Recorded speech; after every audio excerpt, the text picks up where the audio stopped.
안녕하십니까. 12월 5일 산업뉴스입니다. 산업융합 분야에서 국내외 호평을 받으며 무섭게 성장하고 있는 기업들이 한자리에 모였습니다. 이들은 정부의 든든한 지원 속에 발전에 박차를 가할 수 있게 됐습니다. 강신일 기자가 취재했습니다. 3D 디자인과 프린터가 융합된 3D 프린터를 생산하는 업체입니다. 디자인 데이터를 전송하면 재료를 쌓아 올려 제품을 출력하는 방식으로 시제품 단계에서 따로 금형을 제작할 필요가 없다는 것이 가장 큰 특징입니다. 특히 오랜 시간 개발 끝에 외국 제품에 비해 30% 이상 저렴하고 제작 속도가 2배 빠른 3D 프린터 개발에 성공해 주목받고 있습니다. 이런 배경 속에 이 기업은 지난 4일 열린 산업융합 선도기업 선정식에 당당히 이름을 올렸습니다. 3D 모델링한 데이터를 저희 마스터플러스라는 장비에 넣으면 그 데이터 그대로 사이즈와 모양 그대로 나올 수 있다는 게 3D 프린터의 특징이라고 볼 수 있습니다. 산업융합 활성화를 위해 정부가 선정하는 산업융합 선도기업은 올해 20개사, 산업융합 품목은 45개가 포함됐습니다. 생산기업이면서 기업의 융합 역량이 우수하고 또 사업성과 건전성 등을 충족하는 중소, 중견기업이 그 대상입니다.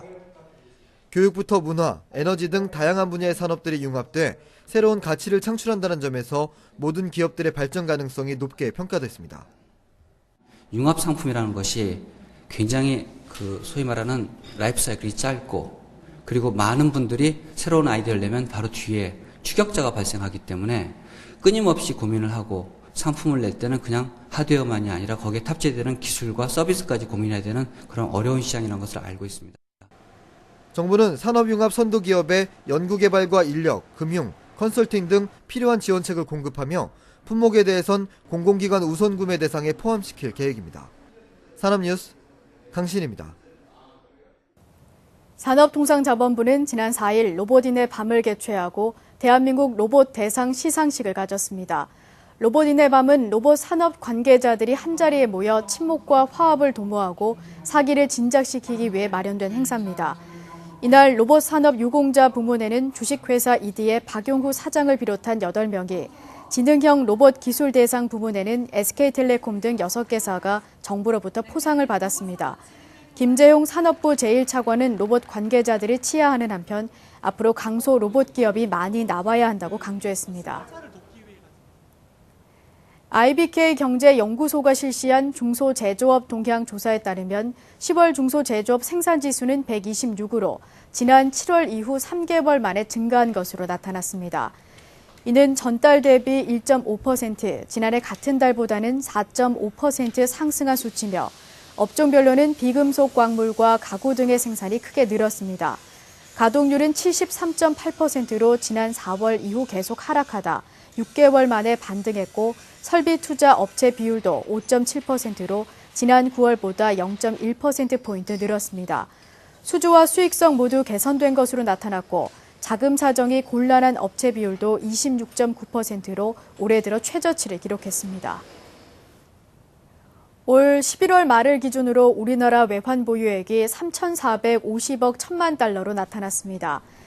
이는 지난 10월 말 보유액인 3,432억 3천만 달러보다 17억 9천만 달러 증가한 액수입니다. 외환 보유액은 유가증권이 3,115억 1천만 달러로 전체의 90% 정도를 차지했고 예치금과 금, SDR 등이 뒤를 이었습니다. 우리나라의 외환 보유액 규모는 세계 7위 수준인 것으로 나타났습니다. 계속해서 주요 산업단신입니다. 산업통상자원부는 캐나다와 우리나라의 환태평양 경제 동반자 협정, 즉 TPP 참여 문제를 향후 긴밀히 협의하기로 했습니다.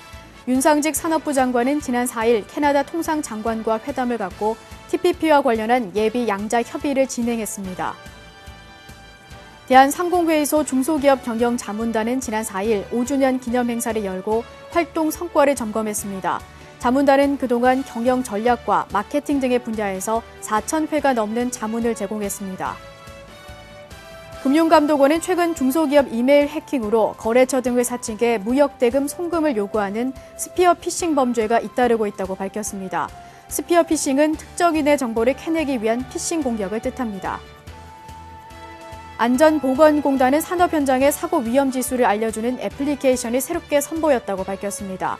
공단 관계자는 이 앱은 현장 근로자의 위험을 사전에 예방하는 데 도움이 될 것이라고 말했습니다. 산업융합을 활성화시키기 위해 정부가 발벗고 나섰습니다.